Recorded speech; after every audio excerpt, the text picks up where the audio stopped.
We often talk about racism and bigotry toward African Americans in this country, but there is an ism within our communities that we shy away from, and that's colorism. For as long as we've lived in this country, there has been a separation, conscious or unconscious, between light-skinned and dark-skinned African Americans. Dark Girls is a powerful documentary on this issue. And before we talk to producer Bill Duke, here's a short preview showing just how early this prejudice begins.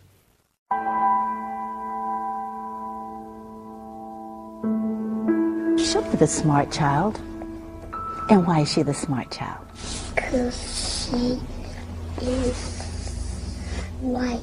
Okay. Show me the dumb child. And why is she the dumb child? Because she black.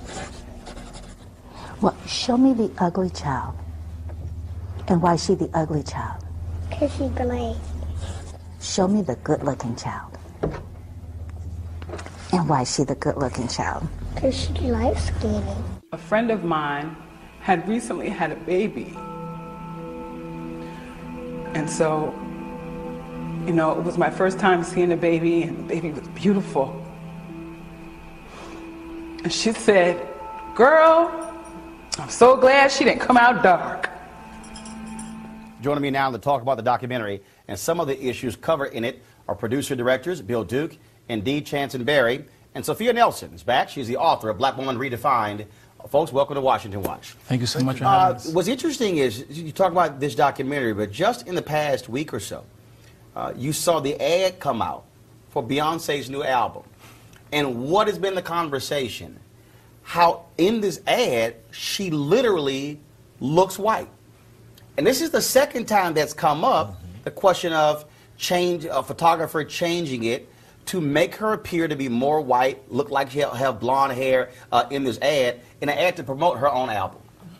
What does that say to you about how pervasive this is? Not just in terms of somebody black trying to appeal to whites, but even within our own community. Well, unfortunately, I think we've accepted values that set standards of beauty that are not us.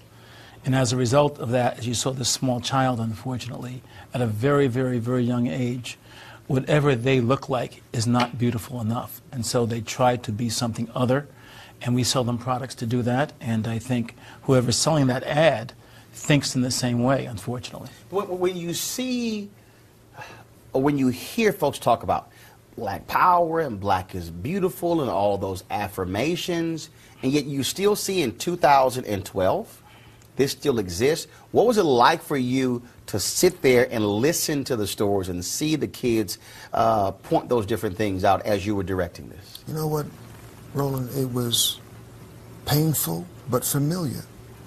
Familiar in the sense that Bill grew up in Poughkeepsie, New York. I grew up in East Orange, Maplewood, New Jersey. And as little boys who happened to be dark-skinned, there were issues that we had in terms of people talking about how dark we are, look at how dark they are. And then from my point is that I had people in my family who were whispering in another room, and I overheard it at 8 or 9 years old. So I came up damaged. And after hearing that, you know, there were some choices I made in my life that were not so good, you know, not great choices because of that lack of self-esteem. So it goes back to the lack of self-esteem with women and men. But it's worse for women than it is for men because dark men seem to be in vogue now. Well, you know, what these two good gentlemen are talking about is the power of definition and stereotypes in our culture with regard to black people, not only outside of our community, but within our own community. And it's deeply rooted in slavery, as I talk about in my book. There's a context to all of this. We just didn't end up this way. And the definitions of the young girls that you saw, the young girl there goes back to the Kenneth and Mamie Clark studies, Brown versus Board of Education with the dolls. And yet Kimmy Davis did it again for HBO in 2007, and I guess this is a new study that you all have done. And we keep seeing it show up that our darker-skinned children believe that lighter is better, and then we talked about the Beyonce ad. That's crossover appeal. Beyonce wants to cross over to the broadest possible audience. Don't ask me why she feels the need to lighten herself. She's already light. Right. And so it's so ingrained into us. We've been defined in such a way that white is better, that black is evil. If you look up white and black in a dictionary, Roland, you'll see very interesting descriptors of what those words mean. I'm reading Harry Belafonte's book, his memoir, My Song, and I'm at the portion where he talks about what he dealt with, because not just here in the United States. Same thing happened in his home country of Jamaica. Sidney Poitier had to deal with it as well. And so you could have focused on this in terms of men and women, but why specifically women? Because I think women are the main brunt of this issue. I think that their skin color is a major thing in terms of, unfortunately, what men choose in terms of beauty. If you don't have light is bright, she's all right. In our film, we have a young man saying he does not think a dark-skinned girl looks right on his arm. He says that in the camera. He says long hair, fair skin, he feels better with that person on his arm. And so that exists today. And as you saw that young girl, she's like 5 or 6 years old. We're getting that message very, very early. So it's an uphill climb from a very early age. What do you want to happen after folks see this film? I want to continue what has happened 6 months ago when we dropped the trailer on everybody. To know that, to recognize that there is an issue with us, and then start the healing process. If you recognize that you have an issue and then open up about it and start talking about it, that's when the healing begins. So with our film, we're not psychiatrists or psychologists or sociologists, Roland. We're just filmmakers who decided to point a lens at this particular subject, this issue, to say, listen, this is how we can fix this possibly. Just open up and talk about it, because as Bill says, you're not going to find anything outside of yourself to heal this.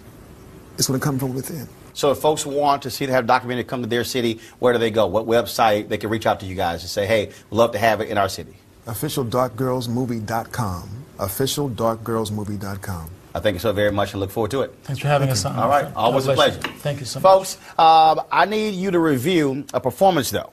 Okay? So I know you're artists and you guys are used to judging people. So let's say you are casting a new film.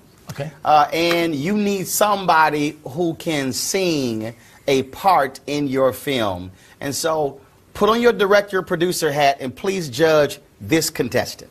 Okay. Reverend Al Green was here.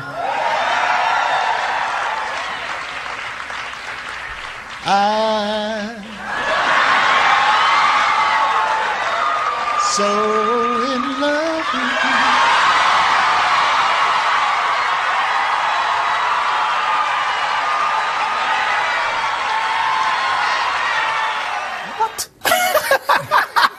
So that was y'all first time seeing this? I've never seen this. That was from Thursday night. He was in the Apollo Theater in Harlem. I'll hire him.